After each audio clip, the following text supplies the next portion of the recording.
À mon jingle ce soir dans le sens où je vais comme d'habitude être un peu hors sujet. Je vous ai fait une rétrospective de l'année, mais moi ma rétrospective 1988. n'est pas tellement culturelle. Je ne vais pas vous parler de cinéma ni de musique et je ne vais même pas vous parler de tout ce que je vous ai raconté dans l'année et de tous ces sujets qui m'ont habité cette année. Mais je vais vous parler de tout ce dont je ne vous ai pas encore parlé mais qui m'a pourtant tenu à cœur. Et on y va. Donc, je vais commencer simplement. Je vais vous faire une petite rétrospective un peu chronologique et je vais commencer par vous dire qu'on s'embrasse au mois de janvier, car une nouvelle année commence. Mais depuis des éternités, elle n'a pas tellement changé la France. Je pense que vous avez tous la référence, vous connaissez cette introduction. Tu as un train à prendre? Non, pas vraiment. Cool. Alors, je ralentis. Donc, cette introduction, qui est donc une référence, me permet d'ailleurs de préciser que je me suis inspirée de divers talents quand même pour écrire cette chronique et je les en remercie. Donc, janvier. Janvier, le nombre de victimes dans la bande de Gaza s'élève déjà à 26 000 civils. Et à la fin du mois, l'Afrique du Sud porte plainte auprès de la Cour de justice internationale pour suspicion de génocide. À la fin de l'année 2024, Netanyahou sera ainsi sous mandat d'arrêt international pour crimes contre l'humanité. À votre avis, parce qu'au départ, je voulais vous faire un petit quiz. Est-ce qu'il s'agit encore d'une blague de Dieudonné ? Ou est-ce que la France a arrêté de fournir des composants destinés à l'armement à Israël ? Ou un humoriste est-il vraiment viré pour sa blague de mauvais goût, sachant qu'il est humoriste quand même ? J'ai rien dit, moi. T'as rien dit encore. Mais les prépuces ont-ils jamais bon goût ? On arrive ainsi en février. Je vous donne, je n'attends pas votre réponse. Allez-y si vous voulez, hein. Mais j'attends pas votre réponse et on arrive à février. Février 2024, Bruno Le Maire annonce un plan d'économie de 10 milliards d'euros. 10 milliards d'euros sur les dépenses de l'État. Il vient de se rendre compte, qu'il avait fait une boulette dans son budget prévisionnel.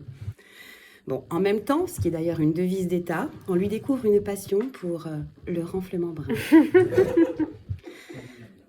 Les économies, elles, porteront sur l'écologie, le travail, l'emploi et la recherche, et l'enseignement supérieur. Enfin bref, des postes qu'on peut dire subalternes. En même temps, toujours, puisque c'est encore la devise, le budget réception et déplacement de l'Élysée dérape. Les frais de mandat des députés sont augmentés à 300 € et pour les sénateurs, ce sera une augmentation modeste de 600 €. C'est cher les pads. C'est pas facile.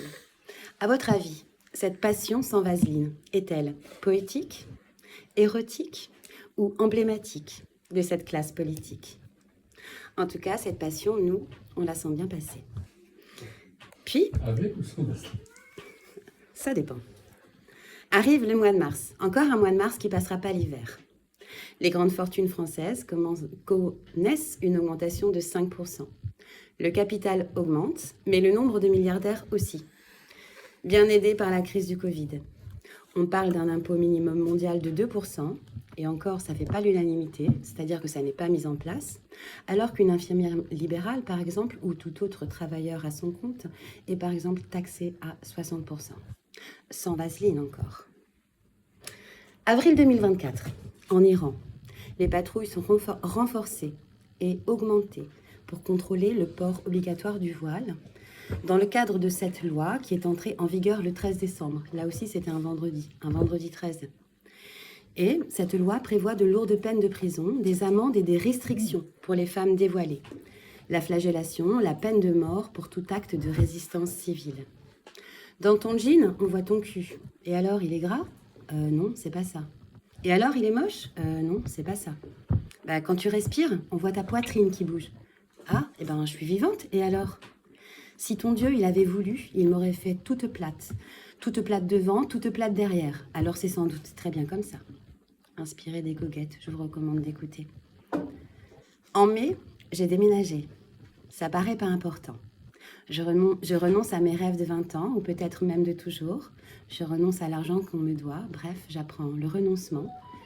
Mais une fois encore, j'apprends aussi la providence, la confiance. Alors tu vois, ça, c'est important. En juin, la libération de Julian Assange, détenu depuis 2019, condamné pour les Wikileaks. Il a exposé des documents sur la guerre en Afghanistan, sur la guerre en Irak, et il a ainsi exposé les abus et les pertes civiles. Ces révélations ont exposé des abus de pouvoir, des actes de torture et ont remis en question les chiffres officiels. Ils ont aussi révélé des contradictions entre le discours public et les stratégies secrètes. Wikileaks a encouragé les lanceurs d'alerte à dénoncer les injustices, renforçant ainsi le rôle des citoyens dans la surveillance des gouvernements. Les citoyens ont alors repris du poil de la crêpe. Joints ou pas, les nationalistes corses sont déçus. Ils perçoivent des reculs du gouvernement français sur plusieurs engagements promis par le gouvernement. Étonnant, presque touchant cette naïveté qui contraste tant avec la nuit bleue. C'est un peu l'hôpital qui se fout du beurre de karité. À quel moment ont-ils cru qu'un gouvernement allait tenir ses promesses sur la reconnaissance culturelle de la langue corse, sur le développement économique, sur un statut d'autonomie élargi similaire à celui des territoires d'outre-mer?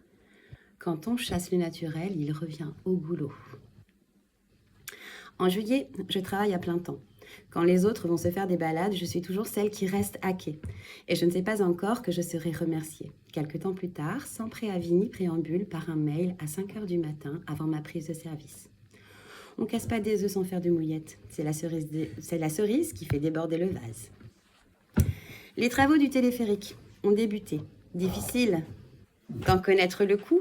On peut estimer entre... Alors là, je ne sais pas. J'ai dicté des chiffres, en fait, parce que j'ai lu des chiffres. J'ai dicté les chiffres, mais je ne sais pas les lire. Donc, je ne vais pas vous dire le coût. Je ne sais pas lire ces chiffres. On verra si ce moyen de transport, qui permettra de se déplacer de Saint-Joseph à Mézaville en un temps record, sera plébiscité par les Ajacciens. Il n'y aura plus d'embouteillage. On l'espère. La capacité d'accueil est estimée à 1500 voyageurs par heure et par sens. On verra aussi si l'impact sur l'écologie sera positif. La mise en service est initialement prévue pour avril 2025. Et la première panne, mai 2025. À suivre. Le problème, c'est qu'on veut tous voir midi à sa fenêtre et trouver 14 heures à la porte. Bon, j'ai perdu mon fil chronologique. Je passe du Coca Light, mais c'est pas grave, le rhum ne s'est pas fait en un jour. Et si à Ajaccio, il y a un chanteur minimum par mètre carré, on y trouve aussi des révélations cinématographiques. Ainsi, le film Le Royaume a été sélectionné dans la catégorie du meilleur premier film et son actrice pour le César du meilleur espoir féminin. Le bruitage est offert par quelqu'un. C'est sympa. Je suis absolument désolée. ASMR. Mais elle est vivante, c'est déjà bien. Voilà, c'est tenace cette chose-là. Je suis avec vous. Hein. Ça va aller.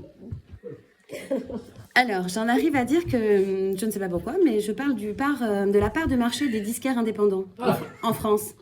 Alors, À tout hasard. À tout hasard. Cette part de marché, elle est de 6%. Dieu sait s'il faut en avoir de l'imagination, du savoir-faire pour survivre à la concurrence des grandes franchises. On peut imaginer que ça doit leur donner du fil à recoudre. Et alors, ça, c'est de l'art aussi. Vous me connaissez, chasser le naturel au goulot et il revient à cheval. Je tenais à battre du poing sur les i. Je ne pouvais donc pas laisser passer ce rapport de députés américains qui dénonce nombre de décisions prises au moment du Covid. Évidemment, on est obligé de préciser que cela paraît au milieu d'un contexte politique, mais en France, les chiffres sont là. 3 fois plus de consultations de santé mentale pour les jeunes depuis 2020. Plus on est de flou, moins on est net. Décembre, ça touche à sa fin. Notre Prési-Roi, le très haut, le très grand, le très beau, le très bon. À l'inauguration de la cathédrale, je cite « Nous sommes les maîtres du feu ». Bon ben là, même pas la peine de rajouter une blagounette. Décembre, la grande bouffe et les petits gâteaux.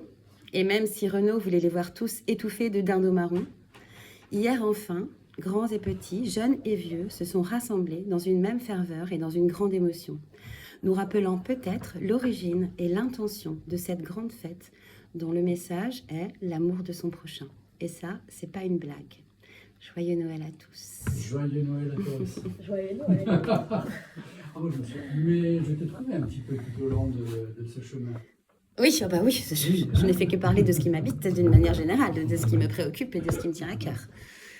Alors, comme votre d'hab. avis, est-ce qu'il y a des petites choses Renaud, c'était la fin de Renaud, c'est chanteur. Ouais, bien sûr. Ouais, c'était la fin et puis le début quand il dit je voudrais tous les voir étouffés de dindons marrons et puis le début. Bon, c'est lui. Hein Et Ouais, ensuite, maintenant c'est lui, mais Parce avec que tu tout n'as fait le. que relever des points qui se sont passés dans l'année. Tu n'es Absolument. pas annonciatrice, Bon. toi, tu n'es Ah pas non, là non, pour ça n'est que avoir- des faits, hein. C'est quand même une sélection Ah ben, qui te ressemblent. Voilà. Non, C'est Donc, c'est ça une parle de sélection toi. orientée, Voilà, c'est vrai, orientée. bien sûr, Voilà. mais ça n'est que des Mais faits. ce sont des faits. Voilà,